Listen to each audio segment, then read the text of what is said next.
అసలు హనుమ యొక్క అనుగ్రహం కలగడానికి ఒకే ఒక ప్రధాన మార్గంగా చెప్పబడినది ఏది అంటే హనుమత్ ప్రదక్షిణములు. హనుమకి ప్రదక్షిణం చెయ్యాలి. ప్రదక్షిణము అంటే ఒక్క మాట తిరగాలి. కానీ అది 3 మార్లు తిరగచ్చు, 5 మార్లు తిరగచ్చు, 7 మాటలు తిరగచ్చు, 9 మాటలు తిరగచ్చు, 16 మాటలు, 21 మాటలు, 108 మాటలు. పసుపు కొమ్ములు కానీ, బియ్యపు గింజలు కానీ, వక్కలు కానీ వీటితోటి ప్రదక్షిణం చేసేటప్పుడు నిండు గర్భిణి ఎలా నడుస్తుందో అలా నడవాలి.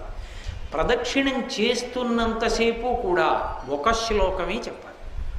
రామనామ భజన చేస్తూ కూడా ప్రదక్షిణం చెయ్యకూడదు. హనుమత్ ప్రదక్షిణం చేసేటప్పుడు చెప్పవలసిన శ్లోకం ఏమిటో పరాశర సంహిత చెప్పింది.